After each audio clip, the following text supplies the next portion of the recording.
No, not yet, not yet. Well, just a few words. I don't have anything to announce. Everything that I had to announce was announced already, like a month ago. I just wanted to say, talk to you for one last time. I missed you so much, guys, in this last 4 or 5 months. But after the announcement, I didn't have the chance to see you guys, to talk to you, and that's it. Nothing special. I didn't want to do it right away. I didn't want to announce it with this type of environment and with all the things that were going on in my head, because even though I am very sure about the decision, it's still awkward. It's still tough. You are convinced. You talk to your wife and you know what you gotta do, but my fingers shaked a lot before hitting that enter. I'm telling you, it wasn't an easy decision, in the sense that after so many years, 23 seasons of doing this, it was kind of hard to put the last nail in that coffin. So it was an intense situation. I was a little bit sensitive, so I wanted to wait a couple of weeks before facing you and responding to your questions. What was the moment you knew you were sure?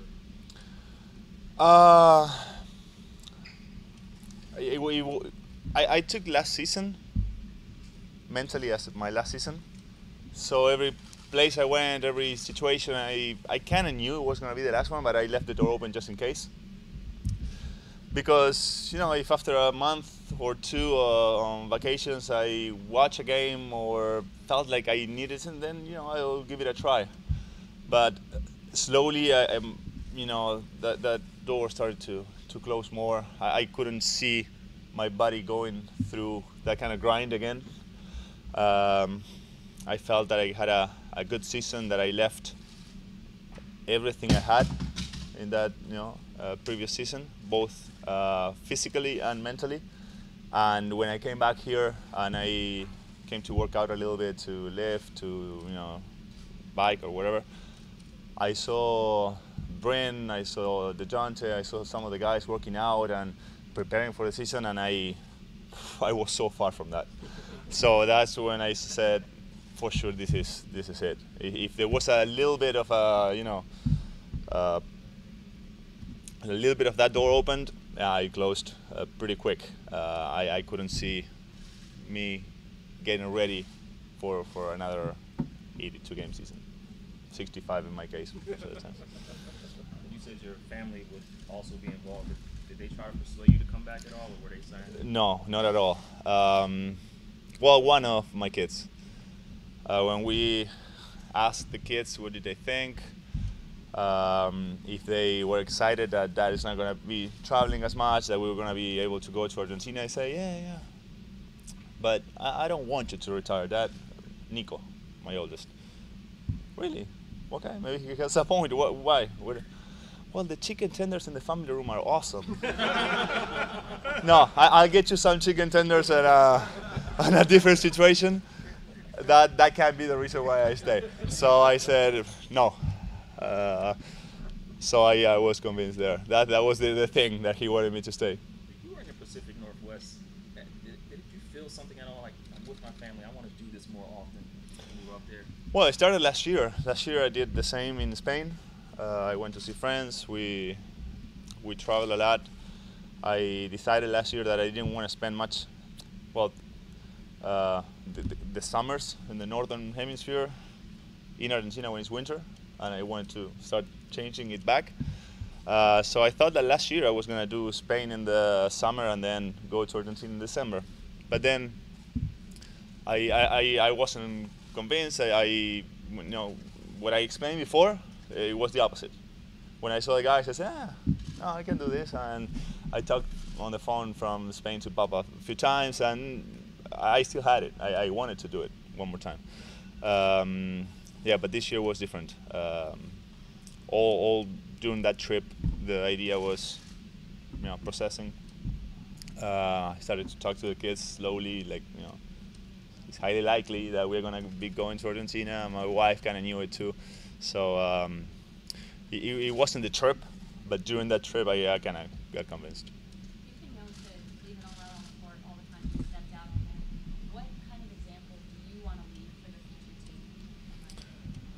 Um, I'm one of those that believes that the playing does the talking.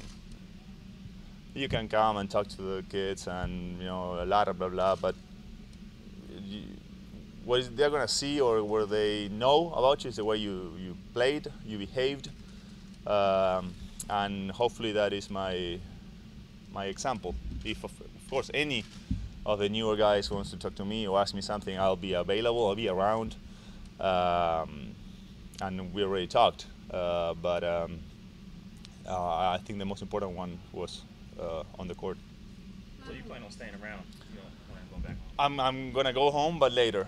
For a couple of months, I'm gonna stay in town, and then we'll figure it out with my family. But for sure, the winter here, summer there. Our plan is to go back to Argentina, enjoy some relaxing time when everybody's in a good mood, not all covered, windy, and so we are very excited about that.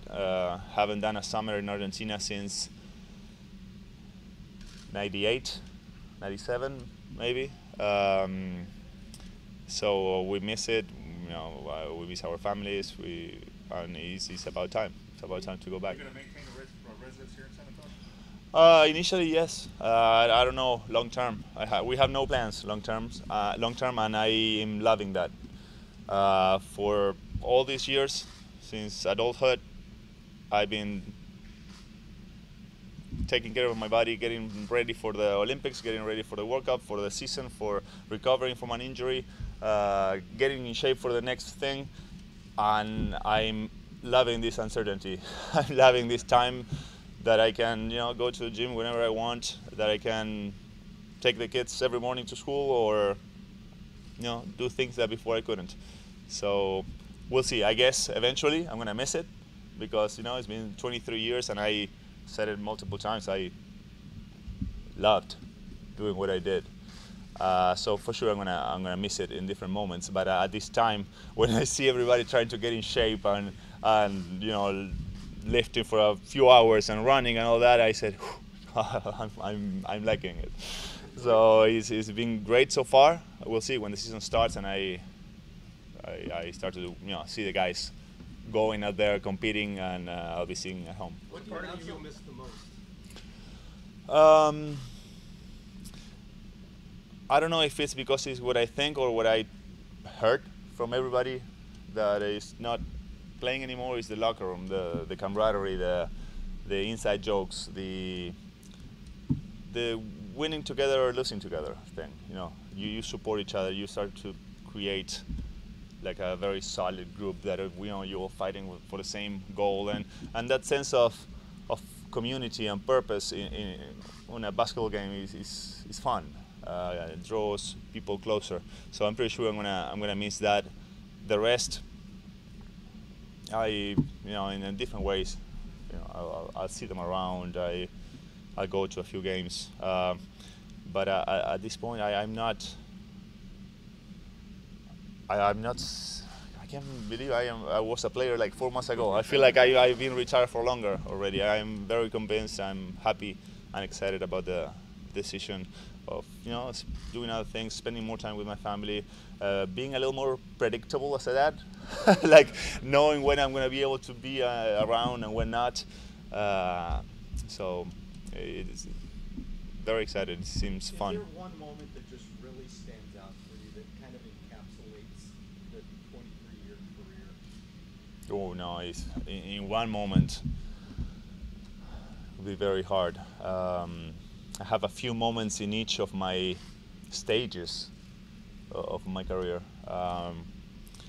For sure, in here, the 2014 championship was outstanding. Emotionally, I said it many times, but I was carrying, unluckily for a year only, because some other people can carry that backpack forever, but I was carrying a very heavy load in my back for what happened the year before. So being able to leave that on aside, feel that I helped the team to accomplish that goal was huge. So very important moment of my career, especially in the Spurs. we did it with a great team, a team that played great on a fun way, altruistically. It was a wonderful, and I was already older. I said it many times too. When I got here and we won the first championship, I didn't appreciate it. I didn't know what was going on, how hard it was. 37, and after a couple frustrations, moments where we were very close, that was very fulfilling and a big joy. There were some text messages exchanged between you and Coach Pop about how he sent you some pictures when you so-called had hair, and then you exchanged some pictures of him recently. I mean, what was said once you actually made up your mind about him? You know, what was said is private, of course, conversations. He briefly tried to convince me. We had one talk before heading on vacations, and I told him where I was leaning towards this, which I just told you. But we both agreed that, you know, we were going to leave, let some time go by and then talk again. And yeah, when I came back, I texted him that we had to meet, that, you know, it was time to make a decision, and he saw me very convinced. So from that time, there were some of those pictures and stuff when I was on the road, but once I came back, I was very convinced, and I guess he saw it right away. He respected my decision, of course, and we had a great talk. What do you think it's going to be like for him? I mean, it's the first time that he's going to go into a season without you, Tony, Tim, whole new team coming up. I think it's going to be maybe awkward for him sometimes, or, you know, going halftime when he does his thing, not seeing us out around. But at the same time, it's going to be a challenge to learn more about the new guys and see what buttons to push. With us, it was already too easy. I mean, he knew us so well, and I think it's going to be a great challenge for him, having a different kind of team, maybe less corporate knowledge, we always talk about, but still, you know, young with energy and wanting to prove a lot of things. It's going to be a fun challenge. I think he's going to do good. What do you think about Tony going to Charlotte and not being a Spur anymore? Is that an odd moment to? Very odd. I talked to him that week, and you know, it wasn't an impossible situation because of, you know, how the team was built and what we saw last year. So, but I think at the end of the day, it was going to be fixed in some way, that he was going to stick around. But I understand the decision he made. He still feels like he can contribute more on the court. He went to a place where, you know, he knows the coach, respects him, likes him. The coach wanted him, had friends in the team. So it's understandable. It was hard. Once I saw the news, you know, he told me before that it may happen, but when you see it written, it's a shock. So still nothing deletes or cancels what we went through together, and having had the opportunity of, you know, 3 guys playing same team for 15 years, I think it were, 14 maybe with TD. It's amazing. So for him, it's going to be a fun challenge too. You know, he only knew one thing in here, and he's going to learn. He's going to grow as a player and man. And he's going to live other experiences. So it's good. Are you Manu, concerned 17 about years the? ago, you were introduced here as this kid that nobody in San Antonio knew from Argentina. 17 years later, in your wildest dreams, could you have ever predicted that you'd retire as one of the most popular players in team history and win all the championships? Impossible. I came here very excited, you know, fulfilling a dream, and knowing that I had a lot of things to improve on. But first of all, I never expected to be playing till 40. Never expected to, you know, once you make it to the NBA, then you say, okay, yeah, I want to do good, I want to play, I want to eventually win a championship. But everything that happened afterwards is, you know, I already came here as a vet. So I was 25. I'm having played, you know, a lot of years overseas, and having played out 16 seasons in here is completely unexpected, and going through everything we went, big disappointments, huge wins, creating that type of a union with the coaching staff, with the front office, with the staff, teammates. So it's been an amazing journey, as I said it, way beyond anything that can be expected. I don't think anybody grows up expecting anything like this. It just happens to some very lucky people. You told us that day that one of your early goals was just to kind of get your feet wet and then try to crack the starting lineup. That's a goal you never achieved. Never. I never did. I actually achieved it on my game 2, I think, or 3. I said, yes, this is fun. Boom. Like back to the depth of the bench. But again, at the beginning, it was kind of hard. It took me a while to understand it, to get my ego out of the middle between Pop and me, or the game and me, and just do what has to be done for a team to be better. So at the beginning it's a tough one because you don't expect it. But once you get that ego thing out of the middle, I can understood that was my role, that it was going to be better for the team, and I always loved it, except first year maybe, but I loved it. Manu, what's your advice for those? Last word in English, then we'll switch to Spanish. What's your advice for those international young players who want to be as successful as you